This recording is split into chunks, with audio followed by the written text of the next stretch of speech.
It happened to the Jews in Germany. It is happening to the Yazidis in Iraq. It happened to the Rohingyas in Myanmar, and it is now happening to the Uyghurs in China. I'm talking about genocide, a word which means the deliberate killing of a group. Why? Because of their ethnicity, religion, or race. Canada's House of Commons has slapped China with the charge of genocide. It said China's treatment of Uyghur Muslims is genocide. All opposition parties supported this, but the country's Prime Minister Justin Trudeau abstained from the vote. Why? We'll discuss that in a while. First, let's tell you what Canada has done. Canada has become the second country in the world to brand China's treatment of Uyghurs as genocide. The United States was the first. The United Kingdom could be next. It is seeking access to Xinjiang. It has gone to the United Nations. The United Kingdom's Foreign Secretary, Dominic Raab, told the UN Human Rights Council, the situation in Xinjiang is beyond the pale. The reported abuses, which include torture, forced labor, and forced sterilization of women, are extreme and they're extensive. They're taking place on an industrial scale.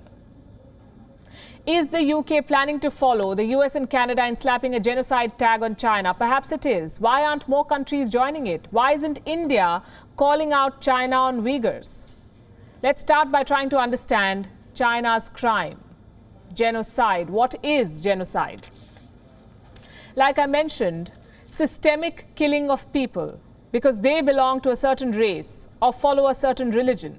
In contemporary international law, genocide has become synonymous with crime against humanity. It includes killing members of a group, causing them harm, mentally or physically, inflicting damage on their living condition, imposing measures to prevent birth within the group, and forcibly transferring children of the group to another group. I'm referring to the United Nations Convention on Genocide. This is how the United Nations defines genocide.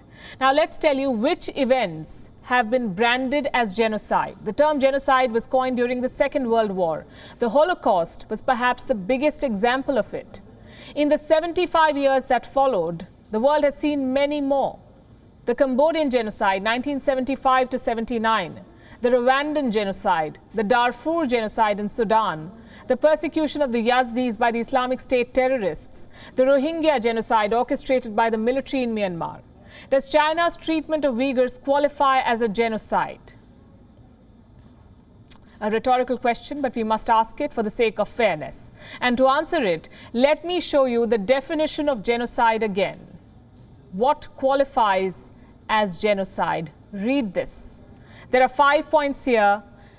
Any of these acts committed with the intent of destroying a group is genocide. This is what the United Nations says. And guess what? China is guilty on all 5 counts. Let's start from the top. Point number 1, killing members of a group. Well, it's hard to determine the number of people killed because China has restricted access to the region and it won't share any data, reliable data. But multiple independent investigations have confirmed that millions of Uyghurs are missing. There's no saying how many of them have been killed. Number 2, causing harm to a group. Uyghurs are being forced to give up their religion, work without pay in Chinese factories. Their organs are being harvested. If this is not harm, what is? Point number 3, inflicting damage on their living condition. 1 million Uyghurs have been put in concentration camps. That's 7% of Xinjiang's Muslim population. In 2020, Human Rights Watch said that China is using big data programs in Xinjiang to quote-unquote arbitrarily select Muslims for detention. Wearing a veil, studying the Quran can lead to an arrest in these parts. The next point, preventing birth within a group. WION has been reporting for years on how Uyghurs are being forcefully sterilized. Women are being raped and forced into abortion. Data from 2015 to 2018 shows birth rates in most Uyghur regions of Hotan and Kashgar have plunged by more than 60%. And point number 5, forcefully transferring children. We have shown you how Uyghur children have been put in boarding schools. They're being Sinicized. Their parents are not being allowed to meet them. China, of course, denies all of these charges. Forget crimes against humanity. China says Xinjiang is, quote-unquote, a shining example of its progress on human rights. These are the words of China's Foreign Minister Wang Yi. He addressed the United Nations Human Rights Council yesterday. He rejected the charges of genocide, and he said this: basic facts show that there has never been so-called genocide, forced labor, or religious oppression in Xinjiang. He mentioned how there are 24,000 mosques in the western region of China. We say these are lies because we reported last year on how mosques are being torn down in Xinjiang. Do you remember what Beijing was building on these mosque sites?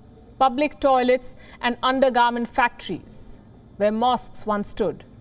You see, the label of genocide does not just hinge on the scale of the crime, but also on the intent of the perpetrator. And whichever parameter you consider, China is guilty. The question is, why are countries shy of calling out China? Why is the world so slow in charging China with genocide? And the answer is very simple to that: because it's China. There's too much at stake. For almost every country, you see, crime against humanity is punishable under international law. You cannot charge a country with genocide and also strike deals with it. World leaders know this. Cutting China out of the supply chain is not all that easy, at least right now.